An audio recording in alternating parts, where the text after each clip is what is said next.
Hello, everyone. Hello. I am Trooper SJP, and this is the Academic Foxhole. How are y'all doing, everybody? How is it going?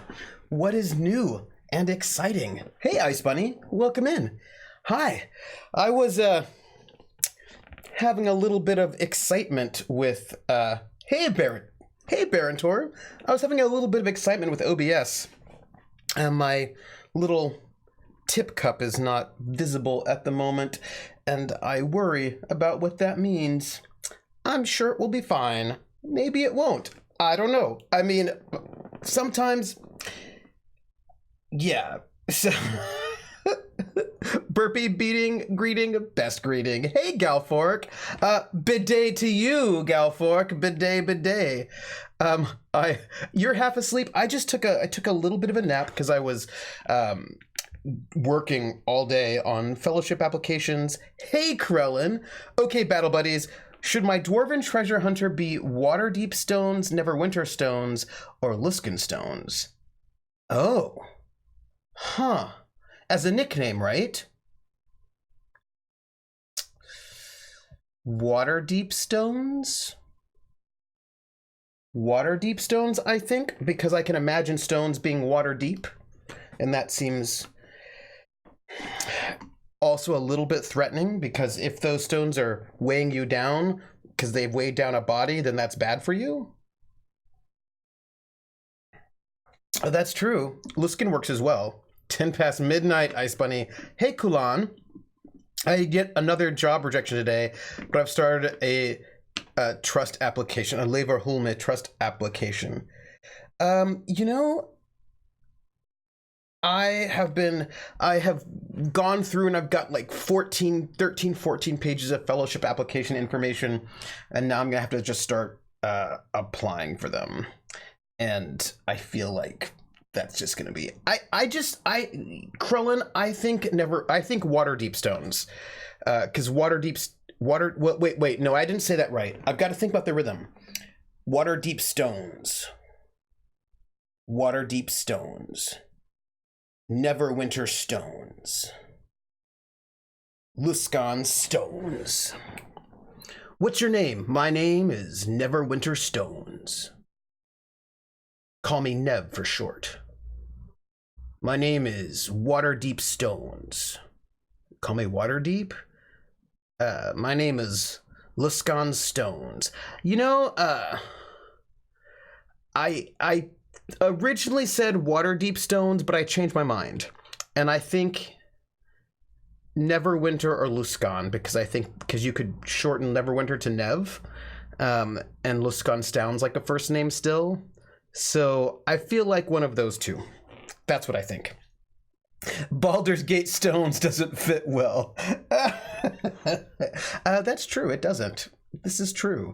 I'm gonna say Neverwinter stones. That's what I'm going to say. Also, Kalan, you just got to put in more applications. That's what you got to do. You know what I mean? OBS is being funky. You know, I have not updated to the newest OBS. Baldur Stones sounds more like a dwarven curse. That's Baldur Stones. That does it actually. Call me Dank or Meme Lord. Waterdeep Stones. Baldur Stone sounds like a wonderful dwarven curse, and I like it. Or a reference to something else. By Baldur Stones! Go with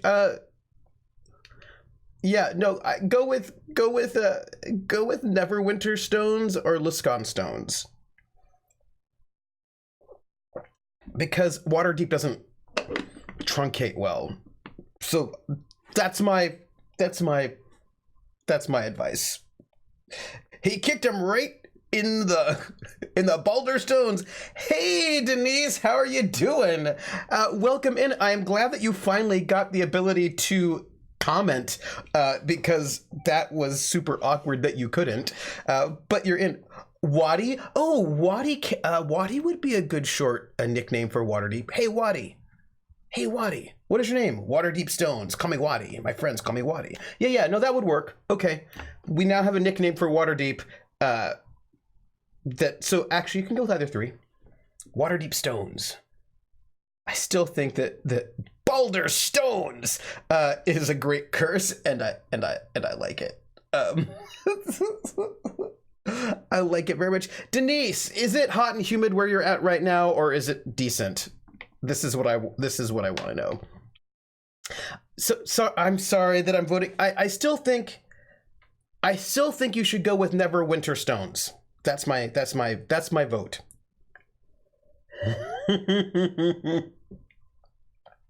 It's kind of okay. Everybody, like, it's just, it was 90, then it was 70, now it's back to 85. Like, each day, it's there's like a 20-degree shift from day to day, and I don't like it. I don't. It's 74 here today, suckers. A little warm, but not humid yet. Maybe it changes based on which city on the Sword Coast he's trying to imitate. Ho ho, that's a good one. Okay, that also doesn't help. My brother voted Luskan and Anna voted Waterdeep. Oh no! Wait, Barator, we got it's 90 and 50 degrees humidity. That's inappropriate, Barator. Inappropriate. I feel like somebody should there should be a law. Somebody should put in a paperwork to change that. And no one else voted. Hey, B Boodle, how are you? 80-ish in San Diego. I just don't like, Hey, did you all hear, though, that last week or the week before, there was hail in Mexico? That's not good. 90 degrees in Michigan. 99. Krella, 99 is still... 7 humidity is good. 99 is no good. You have the tiebreaker. Wadi. Waterdeep, known as Wadi. Yeah, right. A hail flood. That's worrisome. That is worrisome, everybody. I don't even know what to think about that. See, Spider Mix. Hello. How are you? Welcome in, everybody. Hey, guess what? I've got news. Yeah, like it buried cars. Like, that's not good. Do you know what I mean? Like, that is not. It is July. It's July. You do not want to see hailstorms in Mexico in July. That's worrisome. Oh, now you need to figure out the best way to get whip proficiency for a rogue. I'm gonna find those. I'm gonna take those pics. Save link as. Oh, hell no! Oh. Why are you being... Oh, I see what's going on. No, cancel. Cancel. That's not what I wanted. I see what's happening. I wanted to bring up the link, but I pressed the wrong button. Save. No, copy link location. There we go. What does this look like? Let me see. I can't do I have to like copy paste. Oh my gosh. What? Whoa. That's worrisome. Why is this not all over the news? Because that's bad, everybody. Like, that is prime level nope is what it is. Yeah, no, yeah. Level of fighter. Oh. Yeah. Oh, level of fighter. Oh. Oh, Denise. Oh, so here's the thing, right? Yeah, we have 501 followers. 501 followers. We didn't just get a new follower, right? No, good. We have I think we have a new follower. I also feel like there's mysteriousness. Am I wearing jeans? I am wearing jeans.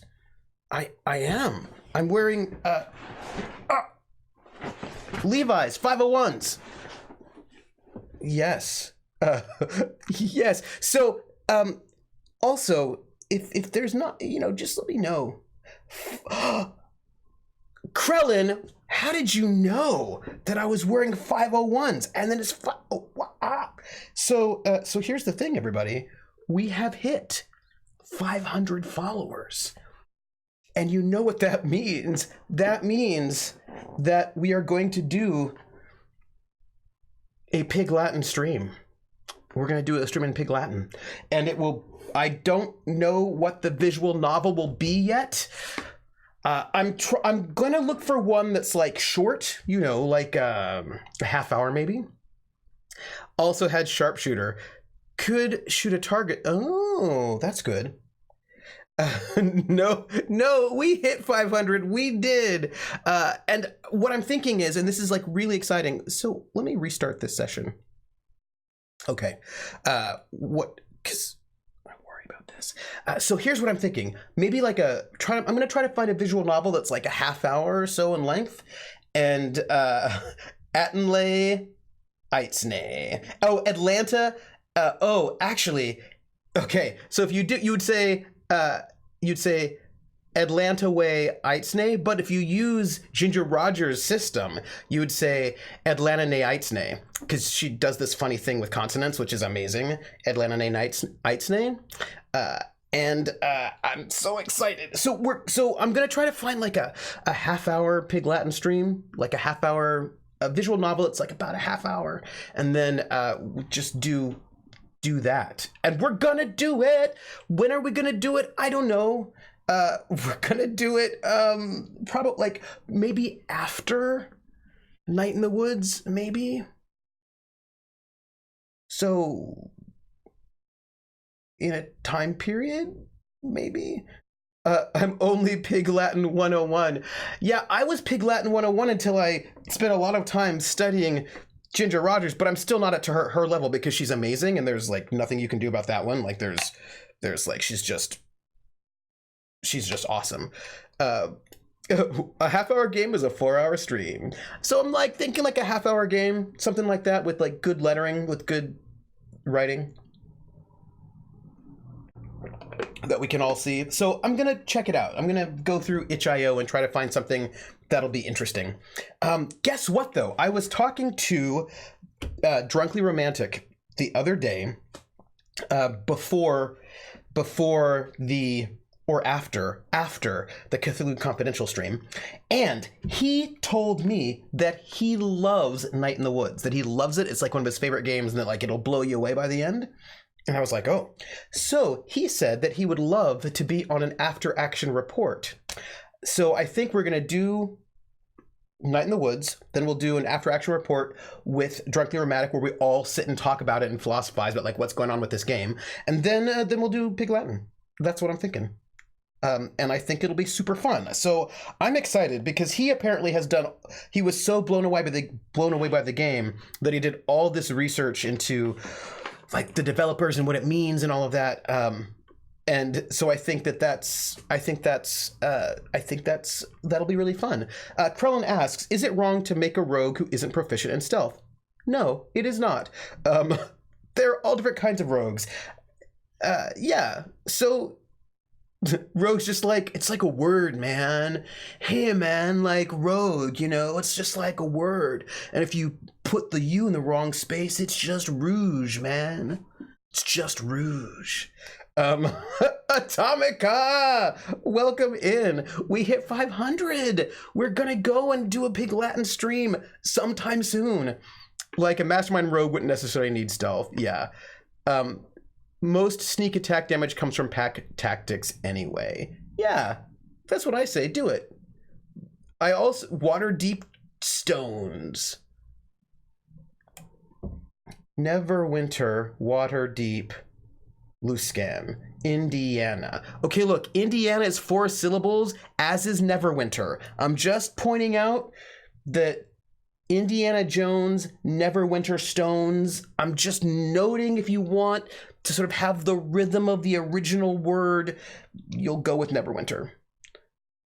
Lucky Luscan Stones, Treasure Hunter at Large. That would work too. Did I know that CR is doing AQ? AQ? AQ? AQ? Oh, yes. I heard they're doing, Critical Role is doing they're doing a Call of Cthulhu one-shot at the end of the month, right? And how excited am I for that? No, not AQ, Call of Cthulhu, and Taliesin is going to GM it, and I'm really excited for that. Like, I'm very excited for that. I don't even think, yeah, I'm very excited. I'm very excited. The group's going to have a fighter and a barbarian, so there's that. Oh yeah. Oh hey, says C Spider Mix. If anyone here has a bit of time, I'm playing D&D this Saturday, and I think we need a healer. I'm struggling to find an interesting concept. Oh, you need a healer concept?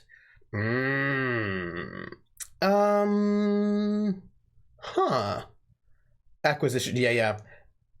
Warlock healer is really great. Levi's Celestial Warlock was fun. Part two of Cthulhu Confidential is this Sunday at noon Eastern Time. So noon Eastern Time is part 2 of Cthulhu Confidential. And we should finish it on Sunday. And I'm going to go from that to my Cthulhu game that I'm playing in. Goth Thatch will give us all the Cthulhu that Trooper hasn't yet hit us with. Yeah, there'll be so much Cthulhu. So I'm very excited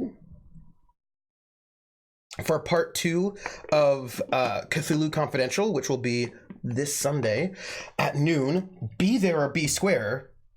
Oh, that's okay, Krellin. No worries. I'm excited that Cheryl's streaming this weekend. That's really awesome. And I'm sorry that it was at the same day, but just catch the VOD and then let me know what you think about it. Refreshing. Fixed what? What?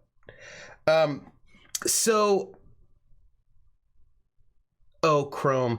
You know, it's interesting. Druid Faith Healer. Druid Faith Healer would be fun.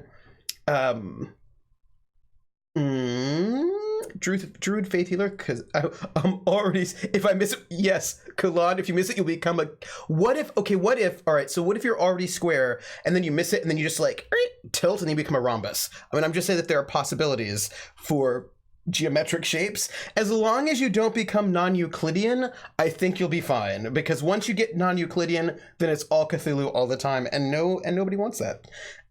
Nobody wants that at all. Hey, do you want to hear something really interesting about Cthulhu? Before we read Atlanta Nights, I have a colleague of mine who has this really interesting idea for an academic paper that I really want him to write, and he still hasn't written it, and I keep bugging him, and I keep like giving him books. Speaking of which, he has a book that I probably need to get back to him at some point in time. Anyway, so he wants to, he had this idea about Lovecraft and music, because, right, we're music people.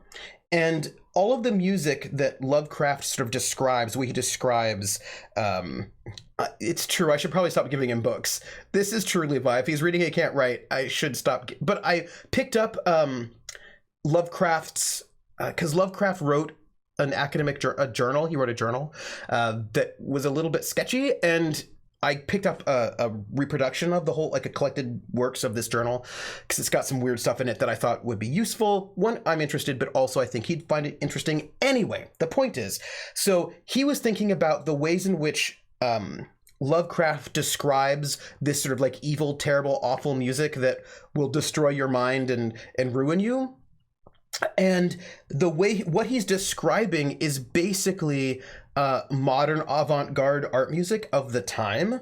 So 12-tone music, sort of avant-garde music. So he's describing basically modern, and also not just the music, but also painting and sculpture, all these ways in which he starts describing like the worst, most awful thing that will destroy you, that is incomprehensible and the worst for you, is just basically modern art of the 1920s. And so my colleague was like, I should write about, you know, his relationship to modernity. And I was like, yes, you should. But then he hasn't done it yet. And I want him to, because I think that's such a cool idea. And I want to hear his, like, I want to hear it. You know what I mean? Like, I want to read that article.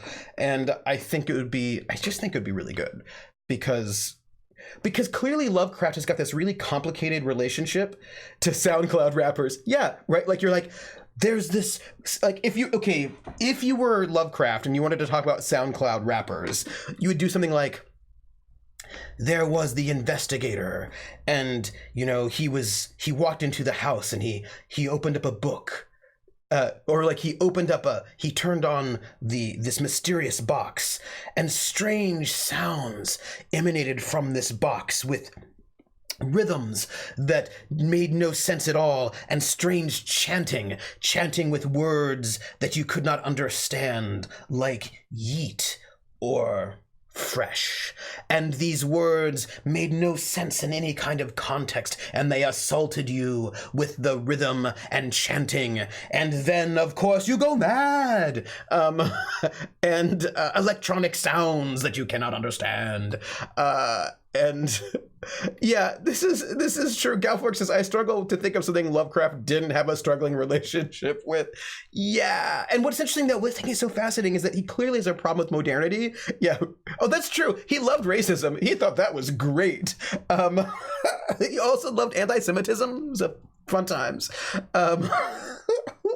But he also doesn't like rural stuff. Like, he clearly has a problem with like cities and modernity, but then he also doesn't like rural spaces either, because everybody in Innsmouth are all fish people, so that's no good. Like, he just loved to hate. Though I would love to hear Lovecraft driven mad by Enya.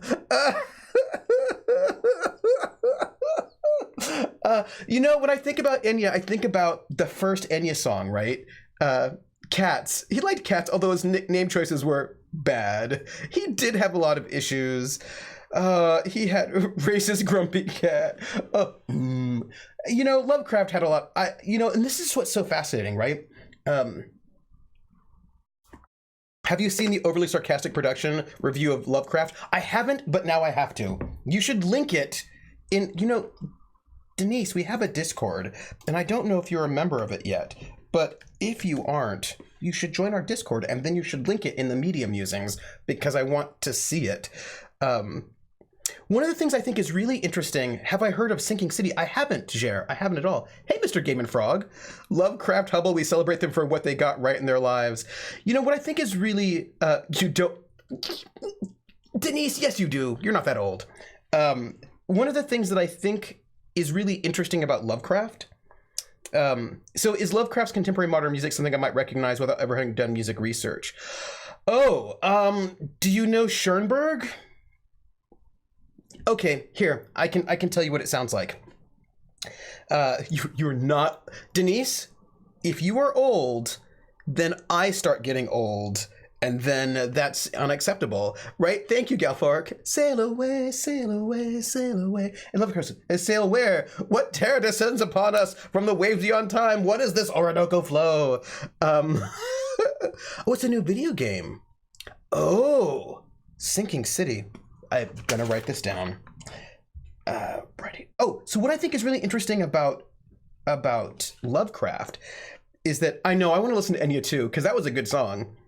The best thing about Lovecraft is that his work is public domain, so that we use the parts we want and discard the rest. Yes. And what I think, I need to go and play Sinking City. And let it go. We're just old. And Krillin, this is the thing I think is the most amazing thing about Lovecraft, is that the Lovecraft that many people, not everybody, there are people who are into like the actual Lovecraft, but the Lovecraft that a lot of people, the Lovecraftian horror that a lot of people interface with, is not actually written by Lovecraft, right? When I think about Call of Cthulhu, the role-playing game, or the Trail of Cthulhu by Pelgrane Press from Kenneth Haidt, or the Arkham stuff out of Fantasy Flight Games, there are all these sort of, and also a bunch of other short stories written by people who are not Lovecraft. There are a bunch of these really interesting takes on the Lovecraftian universe that are not written by Lovecraft and do not necessarily have his baggage. And I think it's really fascinating that the sort of the idea, right, the sort of fundamental idea of there being horror that's not the serial killer in the woods, but sort of like transcendental horror that is beyond our understanding.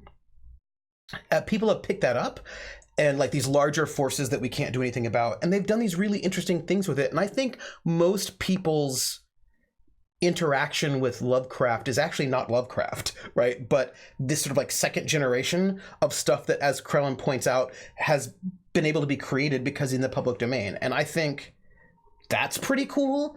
I think that there's a neat way in which people are able to sort of take this, remix it, and remake it into something that works better for folks. Mr. Game and Frog says, I have a thesaurus from 1922, and it is not for the faint of heart, which makes me feel like I need to have a copy of that thesaurus, Mr. Game and Frog, because I love those things. You're like, wow, what are you... Oh, yeah, I was reading some entries from the Encyclopedia Britannica from the 1870s, and yeah, yeah, 1870s, friends, excitement, yep, Have you read any Ruthana Enris? I have not. Is it good? I was reading some really great short stories, Hastur short stories written by a bunch of people, and they were good. There was this one really good one I read, although I don't think this one was about Hastur. It was about a sort of a person who escaped a prison, but it turns out it wasn't a prison. The public domain has gotten us some truly fun stuff, not just board games, but nowadays even space-based Cthulhian reimaginings among series of sci-fi writers that have made for some truly bizarre settings. Also, Sinking City is fun. As far as Cthulhu Mythos goes, it's fairly well done in game writing-wise, but from what I've seen of playing it, there are some fairly annoying technical issues. Yes. You know what's... It used to be 25 years before things went in the public domain. 25 years from the date of publication, right? So it used to be from the date of publication, 25 years, and then things would go in the public domain. And then just kept getting extended, mostly by Disney, who made all their money in the public domain and then was like, hey, let's just extend it further and further. But, you know, do you think J.R.R. would be proud that people want to play and live in his creation? Well, that's a good question. I think he would. I think he would. I think it's quite the flattery. Yeah, Disney laughs in the face of your public domain. All the while, they take the public domain to make their movies. Yeah, anytime a Disney property is about to expire, they're like, can we extend it? They didn't back off. It's just that they couldn't get it. They couldn't get another extension. So now Steamboat Willie, i.e. Mickey Mouse, is now in the public domain, or at least Steamboat Willie's in the public domain. So yeah. Yes, this is, and Krellin, this is correct. They're remaking all of their films because they're afraid of the public. Yeah. This is like, and I think that also there's a reason why Disney bought Star Wars and also Marvel, because Mickey Mouse is now just walking right in the, basically 1923, folks. 1923 is now in the public domain. Yeah. Really? I thought it was this year. No, because Steamboat Willie's from 23, isn't he? 90? Right? No? I thought Steamboat Willie was from 23. 28? 28? What? Huh. Yeah. Thank you, Krellin. 28. So, no. I am not doubting your Google foo. I am not. Because you've got like the fastest Google fingers in the West, and I appreciate it. Yeah. So I suppose Disney has a couple more years to try to get that extension, right? Like they've got a couple more years to see if they can get someone to push the extension a little bit farther. Mm-hmm. You know what's so funny about that? They waited for Alice in Wonderland. They wanted to do it early in their career. Disney wanted to do it earlier, but it was not yet in the public domain, Alice in Wonderland, so he waited until it was in the public domain, and then they went and did it, so that then they could. Neverwinter Stone's a thief rogue or a scout rogue? Scout rogue. Scout rogue.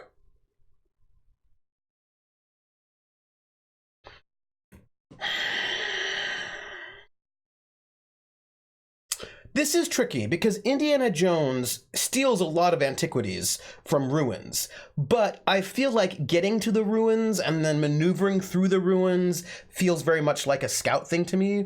So I'd say scout rogue.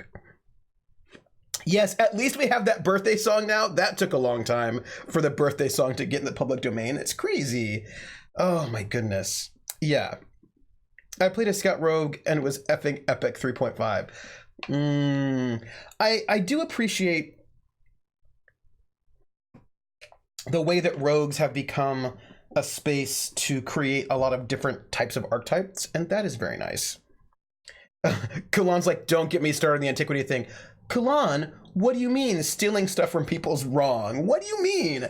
I'm just gonna go into your I'm gonna go into your house, Kulan, and discover things and then just take them home with me and put them in a museum. It's cool. I'm just gonna find stuff in your house. Like, don't even worry about it. Oh, you're an archaeologist. Oh, that's amazing. When I was an undergraduate, I took 2 really cool archaeology classes. One on archaeological ethics, which was an amazing course. And good luck. And then have a good dinner. Galfork, have the best dinner. Archaeological ethics and then the archaeology of non-Western cultures, and they were both amazing courses. I took them for my social sciences requirement, and they were just so amazing.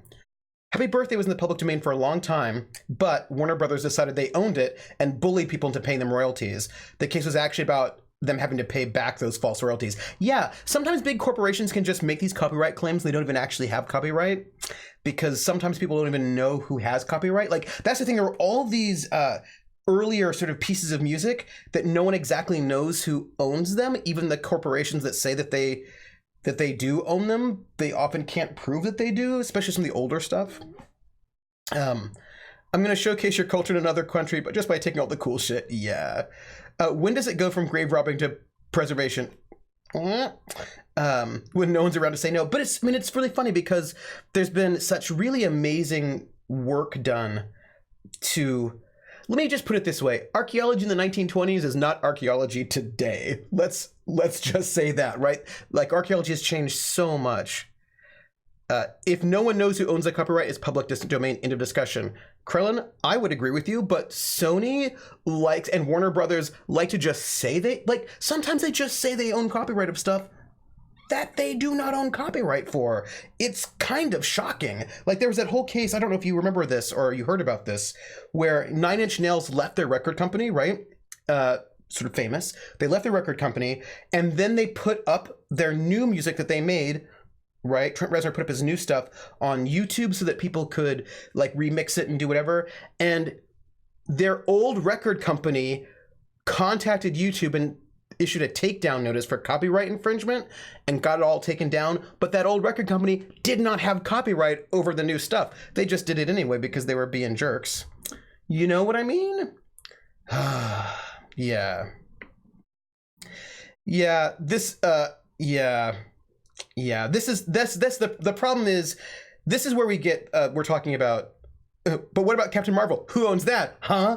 Oh, was it Charlton who originally owned it? Like, there was a lot of shenanigans there with, oh my goodness. One of my colleagues' husband is an archaeologist, and he does a lot with Native American archaeology in Florida is what he used to do. Now he's up here in Massachusetts. And he's like, he's really cool. He's apparently, Krellin, the thing, sorry, not Krellin, pardon me, Levi, it does sound like grave robbing, but it wasn't illegal to rob graves of Native American people until the 70s with the NAGPRA. I think NAGPRA was in the 70s. Uh, I did. We're doing a Pig Latin stream. Um, yeah, no. So there was like a whole thing about NAGPRA, which is the Native. Kulan knows this, right? The Native American Graves Repatriation Act, and it probably will be after Night in the Woods, and because before NAGPRA, it was just legal to dig up Native American graves, even if it was oh, we're talking about Captain Marvel, like which one? And even if we're talking about somebody's grandfather, but then they sort of they passed. Oh, you didn't have this in the UK. Oh, interesting. Oh, that's right. You know, Kulan.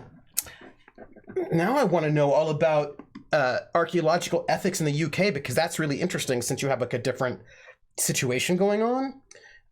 Hey, there was a documentary series. I'm going to read Atlanta Nights, but you're making me think about this, Kulan. There was a documentary called... Maybe it was called Civilization, the History of Pornography. It might have been called that. I think it was British. It was a documentary miniseries of like in 6 parts, and it was all about the history of pornography. And each it was like a 6-part thing, and each one. I don't think whether or not DC's vacated the name. I don't know. I think that DC still has some kind of claim to Captain Marvel, the name. I just don't think they want to use it because they feel like it's giving Marvel press, right? Like, I think there's some kind of weird... Yeah, but I think he's still called Captain Marvel. They just use Shazam all the time. There's some weird things about them not wanting to... Like when... I'm interrupting myself. Like when... To be fair, most Europeans are pretty iffy about body rights too. Like the guy who would take heads from guillotine executions and attempted to communicate with them and electrode them into showing us, oh, Atomica, oh, creepy, oh. No, he was not. He was not. But I think he was called Captain Marvel when I was a kid in the like, remember in the 70s they had that Shazam TV show? The TV show was called Shazam, but he was called Captain Marvel, and there was Ms. Marvel. Like, I remember them being called like the Marvels. It's just that they didn't. That was like in the thing, but not on the. Hello, Gold Hard Gaming. We have a raid. Hey. Oh, I'm not getting people. I have a wonderful raid response, and I'm not getting it. It's not happening, and I'm sad about it. But hello, the Greyhawk channel. Here's what we're gonna do. I'm going to sing for you my raid response, even though it's not popping up for some terrible reason. So, Greyhawk channel. Come on to my house, come on. Come on to my house, come on. Come on to my house, I'm gonna give you candy. Come on to my house, I'm gonna give you everything. Welcome in. Come on to my house. I'm gonna give you candy. Not poison. Like, like no poison at all. I wouldn't do that. Yes. No. Oh, sign. My signing is just the basic alphabet. But I troll play hard candy. No thanks. Are you talking about the film Hard Candy? This is. Yes, Jared. That is exactly what's happening. Thank you. That is, Jared. Thank you. That is exactly what's happening. Thank you. No,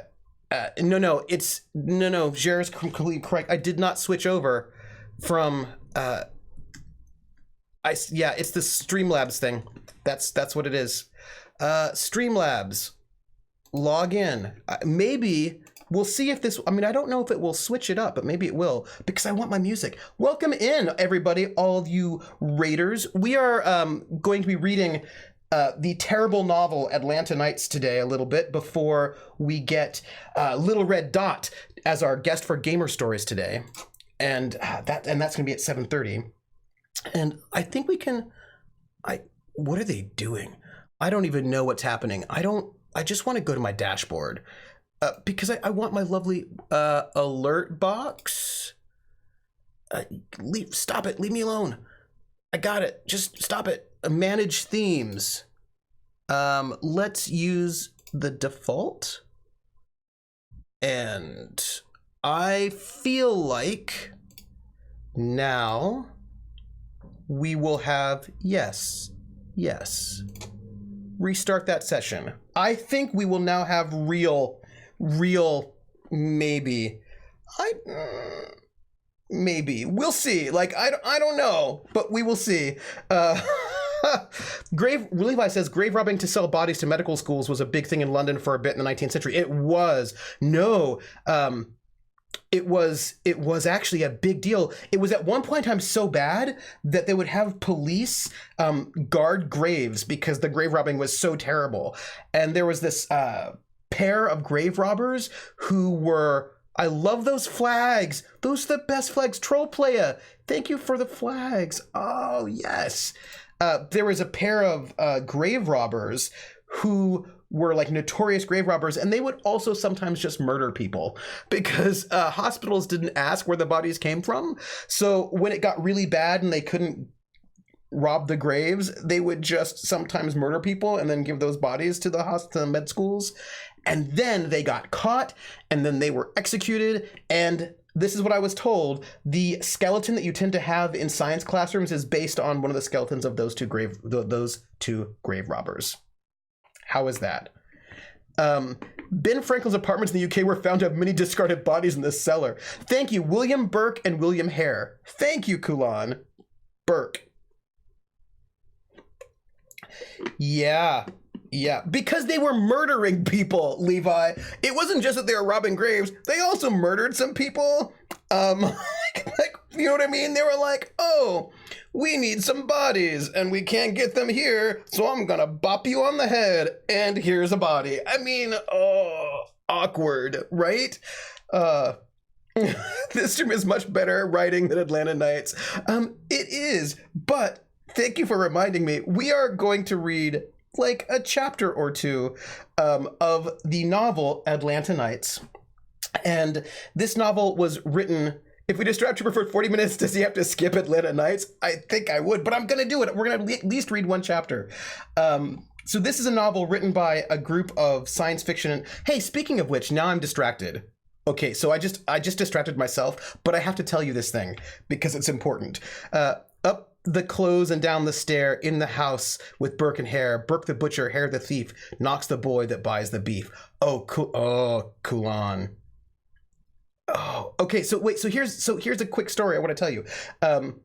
What skills never were to stone chef? Wait. I'm going to tell you this thing. So I'm going to go here to get back here. So, Publish America was a press that put out a call saying that they were like a very elite and exclusive press that only took the most high class and high quality books. And so therefore, manuscripts. And so therefore, no sci-fi or fantasy, no genre fiction.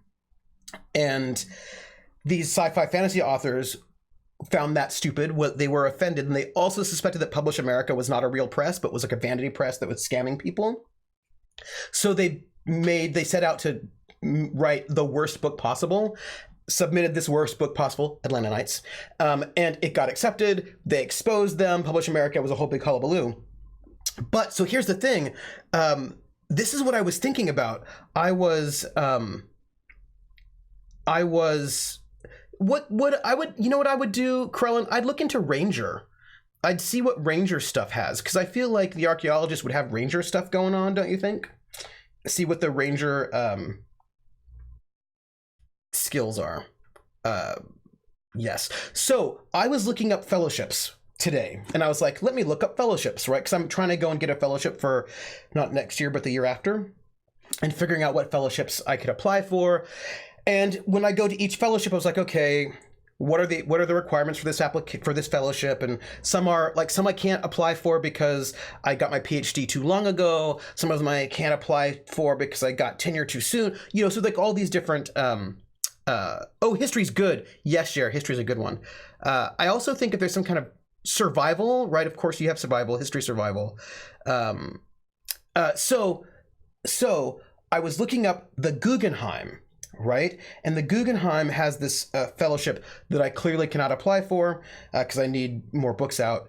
But here, think about this for a moment. So I went to the Guggenheim website, and they have this fellowship, and they have you can apply to do scholarly work, but you can also apply to do creative writing.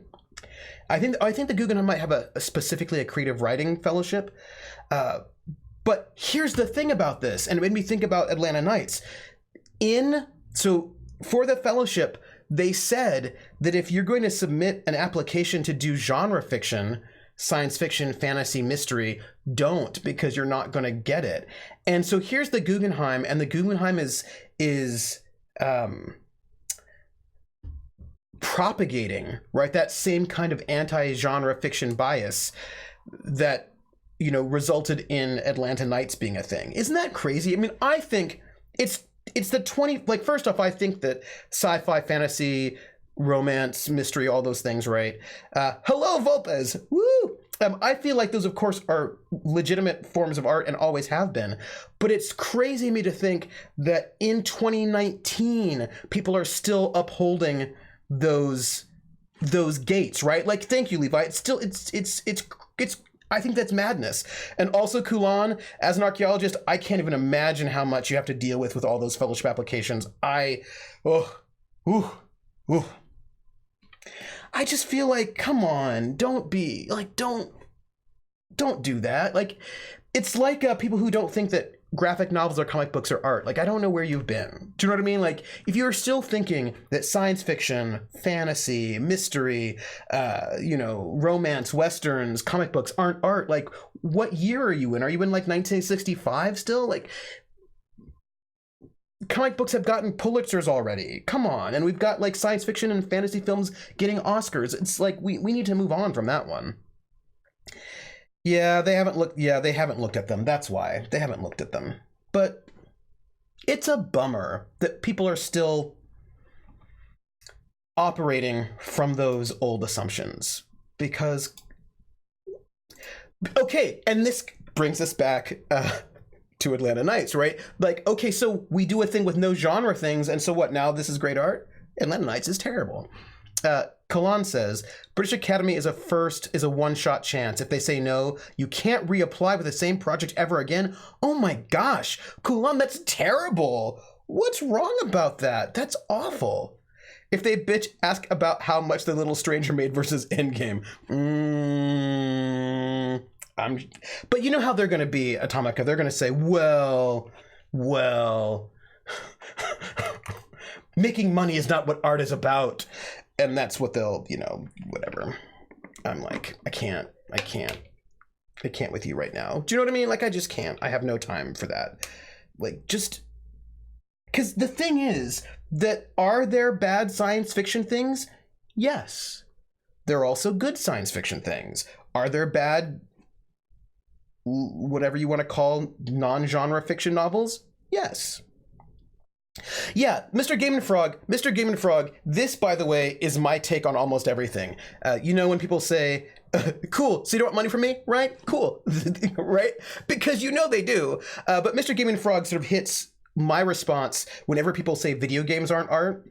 Video games aren't art. And I was like, well, Mr. Game and Frog says, I don't understand how something made by thousands of artists can't be art. Right, that video game is made by painters, drawers, actors, musicians, writers, I'm just saying, it's made by a bunch of artists. Of course it's art. Now, art doesn't, this is what I'll say. Bad art is still art. Like, something doesn't have to be good to be art. It can just be bad art too. You know what I mean? Like, something being bad doesn't mean it's no longer art. It just means that it's bad art. That's all. Endgame's credit should have started with visual effects studios. Oh, I love good visual effects. I don't like bad visual effects, but I love good visual effects. And you're right. And Krellin says consumer art is still art. I 100% agree. And just because nobody likes your stuff doesn't make your art better. Do you know what I mean? Like, because you're like off in I'm not saying it's not art, but I'm just saying, right, that being popular doesn't reduce your art value. Being unpopular doesn't increase your art value. Hotel Painting says, Levi, our art, it's just bland art, right? And Ebert was wrong, and I agree with you. Atomica says, I had a friend who felt that way. I made her play Undertale. Now she considers video games art. Yeah, and Ebert was wrong because he was a human, and sometimes humans are wrong. My life is a performer arts piece. Yes, Mr. Game and Frog, yes.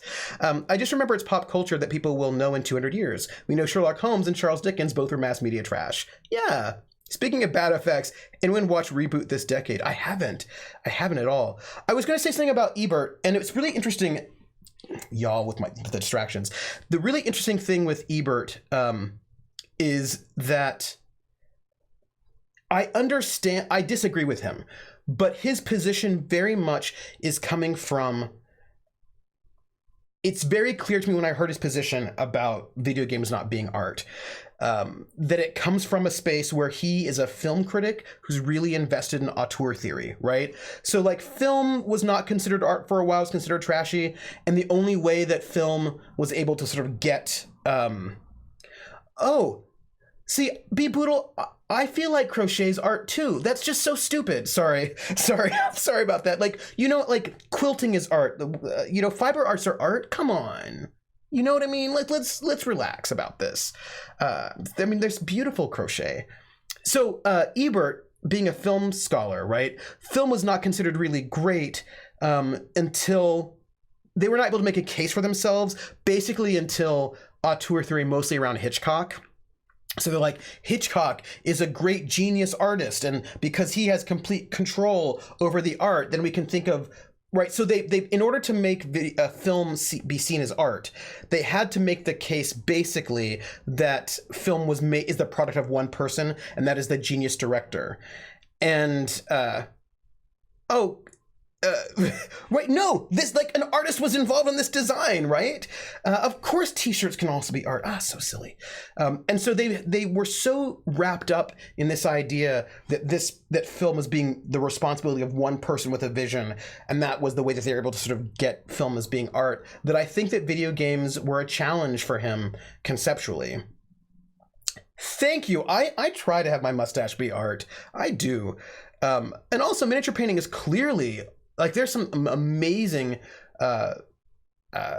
if you are painting statues, people would call that art. If you do miniatures, they don't. This is bogus.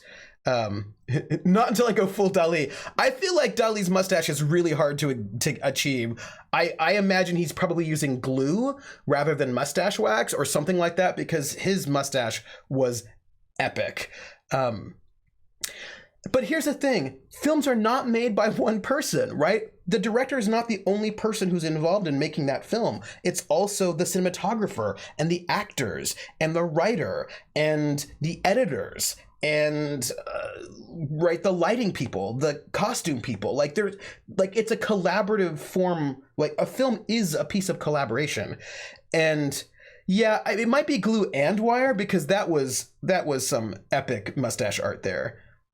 And that's the thing about video games, is they're also made collaboratively, including with I would argue that video games are also made collaboratively with the player, who sort of helps create the experience in certain ways. I don't understand how a quilt can't be art, but someone recording themselves spinning on the spot, something else. Yeah, that is about... We'll get there for a moment. The actual problem, and this applies to film as well, is the segment of society, this is Krellin, by the way, is the segment of society who unfortunately have most of the money that conflate art with fine art. Yes, that is true. Fine just means expensive. And there was, there was a really interesting, there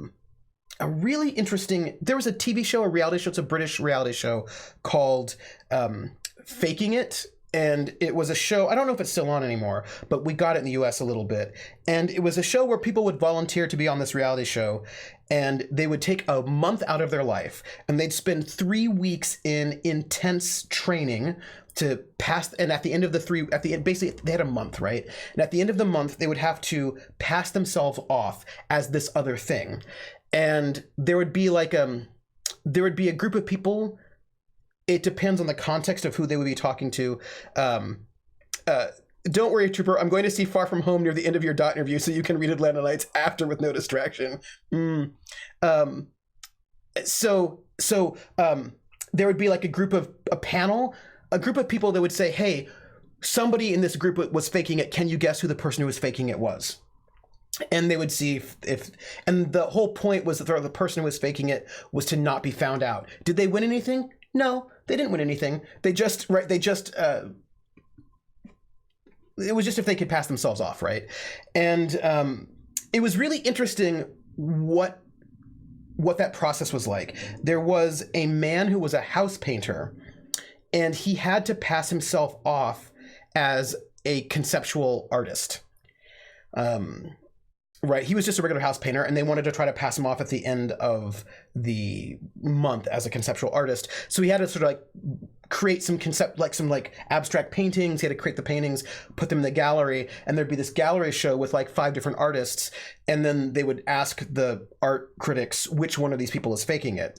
And the things they had to do to train him to be a conceptual artist in 1 month was really interesting. It wasn't just learning about the history of conceptual art and techniques. It wasn't just techniques. It was also the history of conceptual art, knowing who is in the community of artists. Also, they had a dialect coach to give him speaking lessons so that he would, so he could sound like what people imagine a conceptual artist was. It also involved a makeover so he could look like this sort of abstract painter. I think he was able to do it in the end. I think he was successful at being able to successfully pass. But it was fascinating that it wasn't just, can you do the art? It was, can you talk about the art? Because there are always these sort of critiques. They always have to talk to the artist about like, well, then what are you doing here? And what is the concept? And so he had to learn how to talk about the art, how to frame it, what the influences might be. Like, it was this whole process of putting yourself in a conversation so that you could be legible as a conceptual artist. And that was really fascinating to me.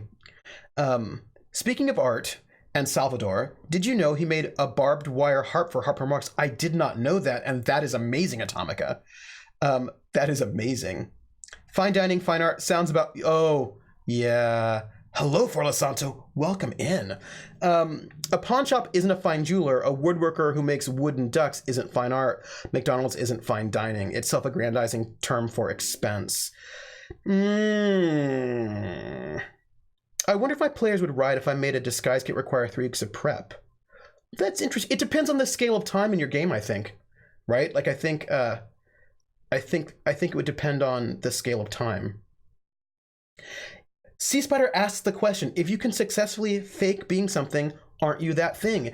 And that was actually, I think, one of the interesting, for me, philosophical questions about that show, Faking It. It was really interesting to me about, right, like, so Sea Spider Mix would say, I'd say that house painter is now a conceptual artist. And that's really interesting to me, right? Like, I think that was, and you know what was really fascinating? I think, somebody's watching me and I have no privacy. Whoa, I always feel that somebody's watching me. Tell me, is it just a dream? Grumbleskin, welcome in to the Foxhole. We are, jeans off! We are theoretically reading Atlanta Nights. We're getting a little bit distracted about art and the meaning of art. But, you know, my imposter syndrome says, yeah. See, imposter syndrome says, so this is the thing. Imposter syndrome is really real. And so how much of it is being bold, right? Yeah. See, that's Asher needs to create a ballad poem. I need more singing. We could get a little bit of some. Somebody's watching me, and I have no privacy. Whoa, I always feel that somebody's watching me. Tell me, is it just a dream? Goldheart Gaming, thank you so much for the follow. Goldheart Gaming is in this Ghost of Saltmarsh campaign with me, and is awesome. let's just all, oh, thank you, Logic Core. This is also a very comfortable shirt, by the way. I didn't understand, they, on Critical Role, they always say, oh, these shirts are so comfortable. And I was like, oh, what does that mean? I've never had a comfortable t-shirt. I mean, I just had t-shirts, you know what I mean? They're just t-shirts. And I got this, was like, oh, it's really soft and comfortable. Oh, and yeah, so it, Atlanta Nights' art, it's just detestably bad art. Yes, Krellin, it's super bad art, which I find super exciting in its own way. I'm also, oh, in case people want to know, I host Critical Role on my channel Thursday nights, in case you want to hang out in the chat room that is not full of like 50,000 people. Like, it's a much more chill and relaxed environment is what I'm saying. Yes. Oh yeah, we do have a sub song, as a matter of fact. We have some songs, is what I'm trying to tell you. They're really nice. There are at Goldheart Gaming, there is a tip song, and the tip song is awesome. It's my favorite thing ever, and you will be the tip song is really good. It's not me, it's Ginger Rogers. The tip song is great. It's like one of my favorite things ever, and I've been practicing really hard on it because it is not easy, but it is so good. Pop art tends to be expensive due to merit and uniqueness. 1 in a million. Academic art is expensive even if it's crap, just because the person who worked on it had a piece of paper that says it's expensive. Oh, thank you for the bits, Krellin. Sing my angel music, sing for me. We have bits that just came in from Krellin. Thank you so much.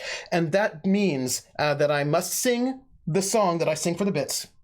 And that is We're in the Money by Ginger Rogers, as sung by her in the film 1933. So it's in Pig Latin.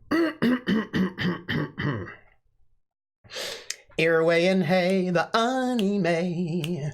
Earway and hey, the anime. Way up, way up, way up, way te ute it gay young way.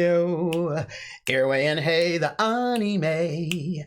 They I skays are ani say. Old man the 80 and pray ooh yar ya ooh thray you us wrong way oh. Way ever eat way at landslay of way at Bransley today. And way see the end later will look like the I got right in the IA. We're in the money, we're in the money. We've got a lot of what it takes to get along. I love singing in Pig Latin so hard. I can't even, I don't even know. Pig Latin. Just Pig Latin. I consider myself a fine artist, though I don't consider my work expensive. Even though Aerosmith is one of the most successful rock bands of all time, there are people who couldn't tie Yo-Yo Ma's shoelaces who would turn their nose up at Steven Tyler. Yeah, that is true. And,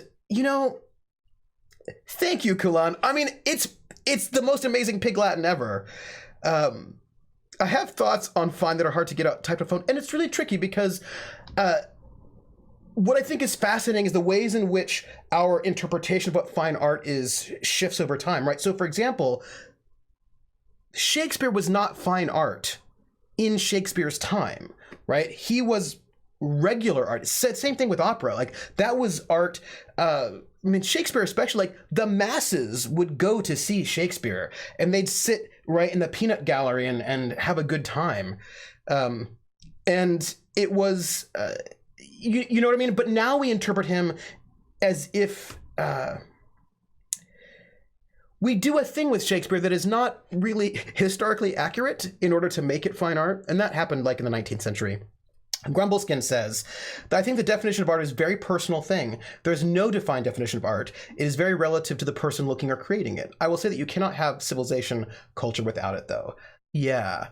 I mean, Shakespeare was dick and fart jokes of the time. Oh yes, he was. He was basically Weird Al. I'm doing this with people. It's still not fine art now. Shakespeare is still political propaganda. But see, here's the thing. Kulan, you're in the UK. In the US, I don't know if you have this in the UK, do you? In the US, we have a show on PBS public broadcasting system called Masterpiece Theatre, and Masterpiece Theatre is basically us just watching British shows, and so we have like Dickens mini-series, a lot of British costume dramas by Dickens, Austen, maybe Shakespeare, and for us in the US, we are imagining Shakespeare, right, as this like highfalutin sort of fancy thing. And and Krell is correct, everything is fancy in a British accent unless that accent is Geordie. Monsterpiece Theatre on Sesame Street, perhaps. And it's just interesting to me the way that we, and even like even Austen, like a lot of these things that we reframe as if they're high art, when they were for the masses, right? They were for the populace. And did you know? I don't know if you knew this. There's this really great book by Lawrence Levine called Highbrow, Lowbrow, The Making of Middle Class Culture. The folks on Jersey Shore really seem like they've got their stuff together. I worry about their alcohol intake, is all I'm saying. But I do worry about some of the alcohol intake. But this book, which is really amazing, is talks about the invention. I think calling Shakespeare to South Park is correct. Yeah, since he made up his own words and so did they. That's a good one. Yeah. We have well, that's true. We have classic rock now too. This is fair. Or jazz, right? That's the other one too. Like people call jazz America's classical music when it was music that you played in like nightclubs. Oh, right. So this book talks about the invention of middle class culture in the 19th century in the US, because we didn't really have a middle class really until the Industrial Revolution. And yeah, it is true. Some people from the church were, you know them from school? Wait, what? Kulan knows, okay. Wait, hold on. We have information that we need to share. So for those of you who do not know, you know how in the United States we sometimes take British shows and just remake them like The Office and other things?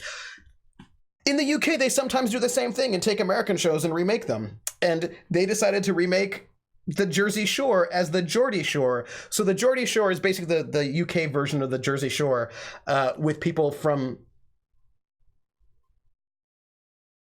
Newcastle, and they're like young people who are drunk. And Levi, so did I. I also watched the whole first season of Geordie Shore, and so apparently Kulan knows people from Geordie Shore. Can you give us more information, Kulan? Because I feel like Newcastle. Thank you, Mr. Awful McPerson. Some of them aren't Geordies, being from Prudhoe. Wait, so Kulan, are you telling me that the reality show was lying to me and that it wasn't all real? I am scandalized. Prudhovian? British sitcom comedies are shown as intellectual content on my local PBS. Yes, like the Keeping Up Appearances and the Vicar of Dibley. Yeah. Oh yeah. Which is amazing to me. Or like even sometimes people think, oh, that what was that?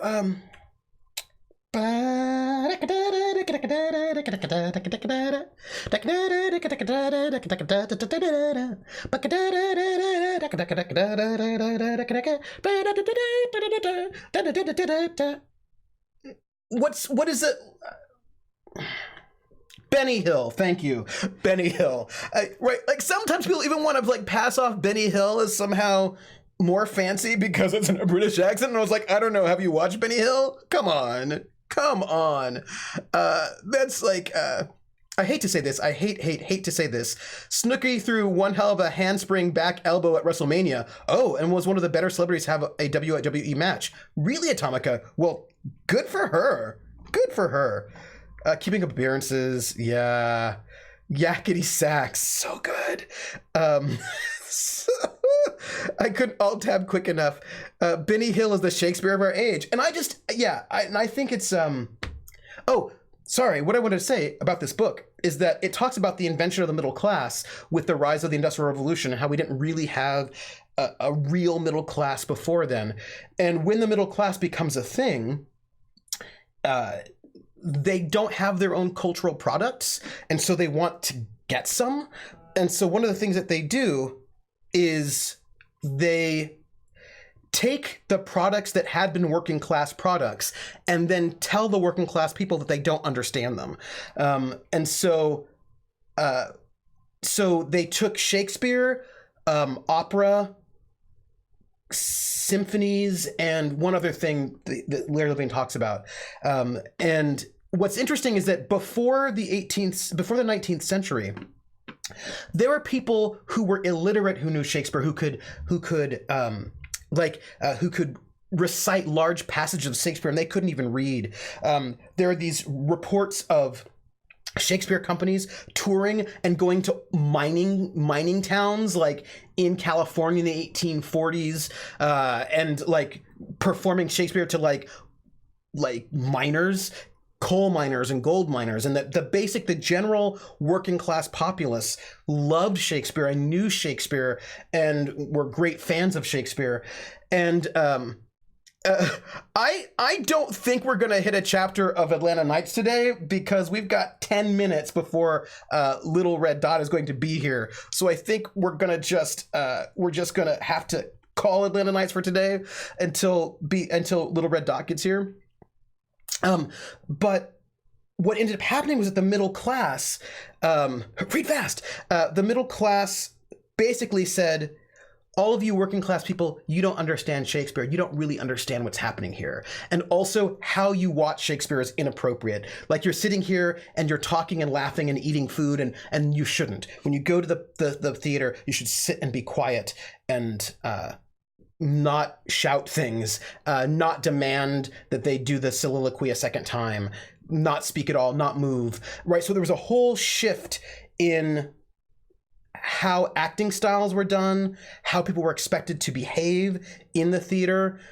No throwing of tomatoes, for example, no big raucous laughing, and it's my yakety sax.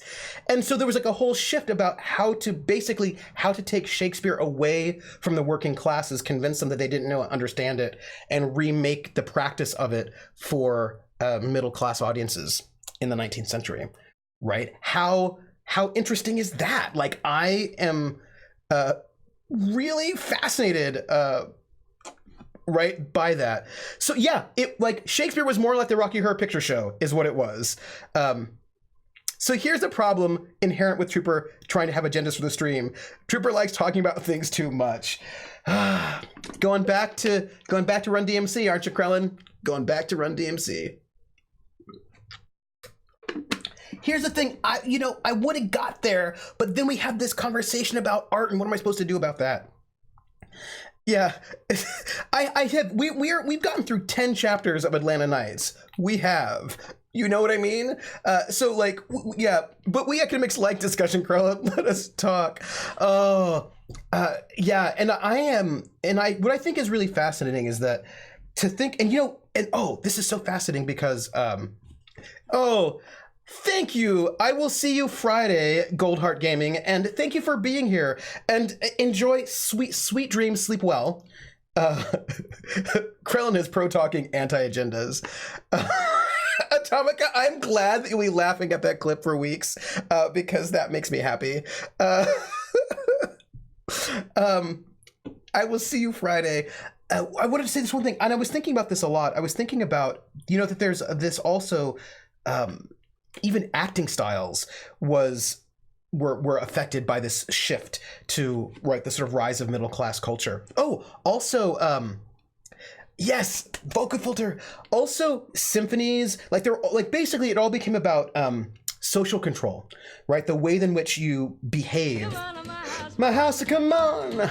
Come on to my house, come on. Come on to my house, I'm gonna give you candy. Come on to my house, I'm gonna give you everything. Little Red Dot. Hey, Little Red Dot. Little Red Dot is hosting. You know what that means, everybody. You know what that means, right? That means that we're going to have uh are you legit having gone through acting school in the RSC? Oh, you know, Kulan, I will tell you this, and Dot, I don't know if maybe I won't tell you right now. Maybe I'll tell you when we get Dot on, because I know that Dot dive Hawkman dive. I know that Dot did theater, and maybe we will talk about this. But we should probably talk about this, because it is a thing that there was a whole thing about me and acting, and I'm gonna share that story with you, Kulan, about acting and I when we get Little Red Dot on here, because there is a story about that, and it is, where's my Zoom? I totally thought that I had it. I have it somewhere. OBS, stream labels. I don't know where Zoom is. I'm gonna find it. But there is a story about the RSC and I that, you know, I was great in Scrubs. There are also small child. I was in my uni student theater as both techie and actor. Oh, so nice. Did updating for Hacks Fix Move It. You know, I was at, let me make, I'm making a new meeting right now. But yeah, there was a whole, we'll talk about it. We will talk about it. That's what we're going to do. Hey, Dot, are you here? Dot.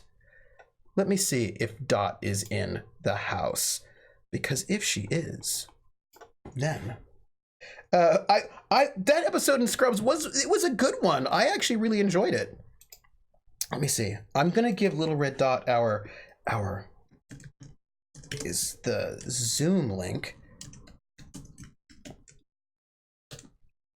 Boom. All right, I've sent it to her. So when we go, so I think the updating, that must have been, they updated Zoom to no longer have my acting career ended in 8th grade when I fell off the low stage. Oh no! Not being an American, as much as I've seen American theater, has always bothered me with the overly gestured and classic style of it.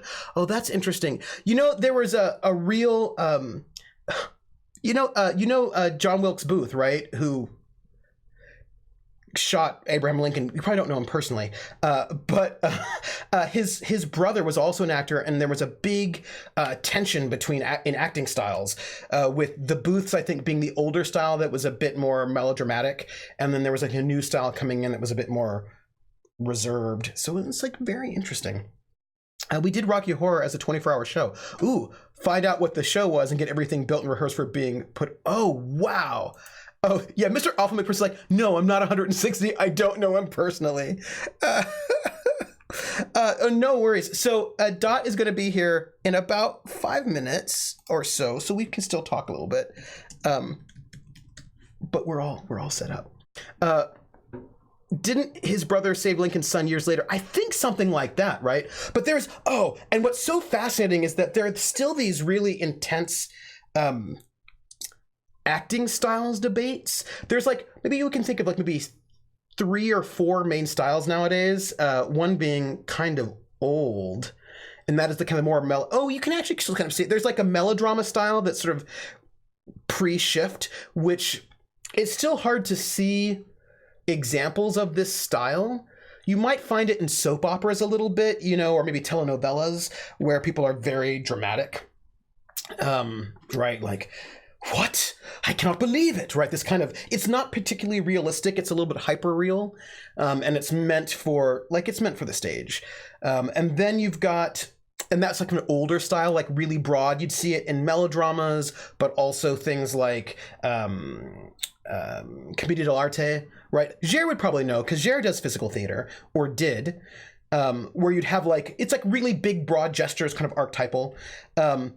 Shatner acting, yeah, a little bit. Like, it's not realism, and it's not supposed to be realism. It's this like very different kind of style. Like, I cannot have it, but you must have it, right? It's a very sort of broad style, and that then moved to having all the range. Like, you have the range, and that moved to this sort of cool style that you can hear classical dramatic is taught and is a large feature of children's theater, but minimalist styles yes, Mr. Awful McPherson, minimalist styles, then that becomes like the new thing, and of course that is typified by somebody like Laurence Olivier, who typifies this style. And I remember getting some training in it, and the training was, do not emote. Like, that is not what you're here for. You're not here to do a lot of emoting. What you're here for is to declaim the words clearly and beautifully. And because the bard is a genius, everything you need is just in the words, right? So you would just say, you know, to be or not to be. That is the question. You'd be very clear. Do not overly emote. Contained, right? That particular style, that very contained style. My acting career ended. Krellin says, my acting career ended when Shirley Bassey told me I didn't have the range. Oh, no. What? Shirley Bassey, why did you tell Krellin that? That's terrible. Don't be mean to Krellin. But for us, it's a legacy of socialist realism as a former Soviet. Oh, yeah. But see, that's really interesting, right? Because then you've got this really, Mr. Awful McPherson, you just reminded me of like that other wonderful, interesting style, that kind of weirdly mannered style that you would get from somebody like, I'm seeing his face. They did the Three Penny Opera. Three Penny Opera. Brecht. Right. So that with Brecht, what they wanted was to make sure the acting style, you couldn't believe it, right? Because they felt that it was actually dangerous they thought that art that makes you not think, that allows you to just fall into it and just like be swept away was not good, because it allowed you to, like, you know, be swept up in fascism or swept up in like bad things. And so anything that is too seductive, Brecht was very suspicious of. And so he wanted art that you always knew that it was fake, right? He didn't want you to sort of be swept up in it, right? So he would try to they called it the Verfremdungseffekt, or like the alienation effect, so that you as an audience could enjoy it, but you were always aware that it was art, right? So that you would always remain critical. And so that's like an interesting style. And then we get like the kind of the mumble, right? They were talking about it, right? Mr. Awful McPherson says, no, who was it? Kulan says and we're getting Little Red Dot. She's on her way right now. And then Kulan points out the mumbling style of current movies. Yeah, right. So then there's this other style that's this really kind of, it's a bad reading of Stanislavski. It's because in the United States, Stanislavski wrote a bunch of books, but we only got like one translated for a really long time. So it was, it's a sort of like a misreading of Stanislavski, where people don't really, anyway. But this kind of mumble style, where it's all about like hyper-realism, but hyper-realism is about mumbling and not being articulate. So there's like these really sort of interesting competing styles that have sort of cropped up. And one of them, and the sort of modern one, is also a little bit about sort of machismo in its own way. Atomica says, my acting career ended in 3rd grade. We did Three Little Pigs. I was one of the farmers who they bought stuff for their houses. I brought a wallet on stage with me, and during the show, I made it look like I stole it from the second Little Pig. I was told I wasn't funny, and it made the stage boring to me. Atomica, why were you thwarted? Yeah, like, I feel like 8-year-olds are always funny on stage, and that would have been totally hilarious. Yes. And then there's the unedited Elcor version of Hamlet, which would be amazing. So I think there's something really fascinating about the ways in which, say, something like acting styles can tell you a lot about the cultural anxieties or priorities for a time. And I think you can see right now the kind of method that's happening at this moment is in the US, at least, used to sort of deal with anxiety about machismo. Because like a lot of actors somehow think that acting is not manly enough. And so they're like, oh no, but like, what's his face? Batman. What's his face? Batman. I'm Batman. Christian Bale. Christian Bale so would say things like, you know, acting is like really like sissy because you wear makeup and all that. And then I'm sorry, it's my fault. I don't even, I know. And so he wanted to sort of show that he wasn't like, that he was super manly. So he was like, yeah, I'm really method. And like all of his like losing weight and like self punishment of his body and all these sorts of like really, there's been like a dozen Batman, said Krellin. He has come a long way since Empire of the Sun. A lot of that is, you know, a way to sort of show that you're super tough in a way that, you know, it is like, there's a famous story where, to show the difference between these two styles, Newsies, oh my gosh, right? Newsies, that he, it was Dustin Hoffman. It's a famous story. Dustin Hoffman and Laurence Olivier were in Marathon Man together. And one day on set, Dustin Hoffman comes in and he's like drenched in sweat and like completely exhausted. And Laurence Olivier is like, what are you doing? Like, what is wrong? We have to go and do our scene right now. What's happening with you? And Dustin Hoffman says, oh, well, you know, I knew that we were doing this scene where I just finished a run. So I went and I just ran a couple of miles so that it would be super real. And Laurence Olivier said, my dear boy, you know, it's called acting. And that really typifies these two different styles, where for Olivier, it's like, you don't need to feel it on the inside. You just need to act it convincingly. And as a matter of fact, feeling it on the inside might make you less effective in portraying it effectively. Whereas with Hoffman doing method, he wants to feel it. So they're these like really competing different styles. This is, Krellin's like, this is where you get. Dot is booting up her computer right now. And yeah, so I think that's really, oh, and there was another Olivier story, because Olivier is this sort of classic style. I'm vamping. Jer knows theater, I am vamping. There was another Olivier story, which I thought was fascinating, wherein he was doing some play, right, on the stage, and in the middle of the performance, he starts crying a little bit. And after the show's over, he says to the cast, he says, you know, today I got really emotional. I cried on stage, and I'm really sorry, and it will not happen again. And like, stretch. And it's really, and I think it's really fascinating to think about the ways in which what we think about our job, right? What do we think our job is, and what do we think our performers are doing, and how that's changed and shifted is really interesting. Because people do have different. Yeah, crying at work is not generally well accepted. What are you doing? Why are you crying at work? And it's fascinating because, you know, I do music for the most part, and music is one of these spaces where everyone wants to imagine. People want to imagine that your singer is like feeling it, that they're only singing their true feelings.